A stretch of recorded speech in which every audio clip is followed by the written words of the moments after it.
Bonsoir et bienvenue dans votre 19-20 à la une de l'actualité nationale. Les avantages alloués aux anciens présidents de la République revus à la baisse. Question d'époque et d'économie. Chaque année, la République débourse plus de 10 millions d'euros, dont l'essentiel pour la protection des anciens chefs de l'État.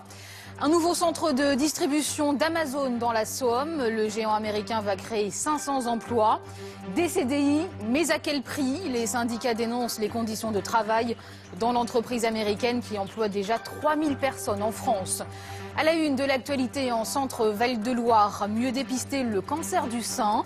En ce mois d'octobre rose consacré à la lutte contre la maladie, nous vous emmenons à la polyclinique de Blois.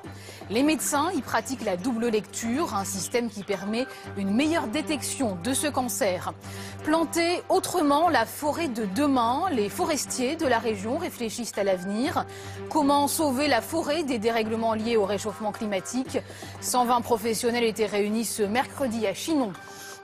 Et puis c'est la saison des noisettes. Savez-vous que l'on en cultive aussi dans la région? Une culture qui reste encore marginale, pourtant les débouchés existent. Les Français sont de gros consommateurs, notamment avec les chocolats.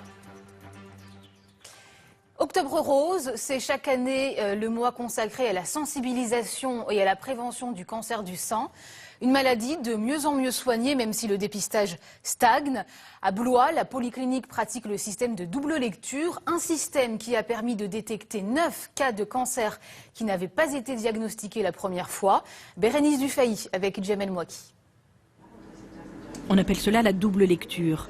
Les clichés que l'on voit sur cet écran ont tous déjà été analysés par un premier radiologue. Mais pour éviter toute erreur de diagnostic, les radios sont revues par un deuxième médecin. Mon rôle va être de screener l'ensemble de la mammographie pour ces anomalies de densité et ensuite de regarder plus finement avec la loupe pour rechercher les fameuses microcalcifications dont je vous parlais tout à l'heure pour voir si je suis capable de voir les microcalcifications et si oui, automatiquement me transposer sur la précédente pour voir si elles existaient. Ces calcifications sont là, elles existaient à la fois précédente, donc ça n'attire pas mon attention.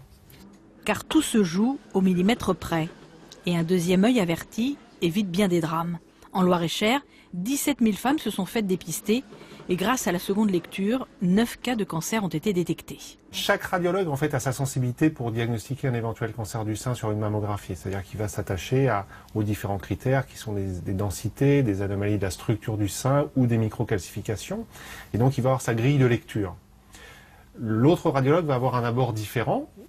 Donc on va pouvoir diagnostiquer un cancer du sein sur quelques anomalies qui font 50 microns. Une mammographie est une grande surface à lire.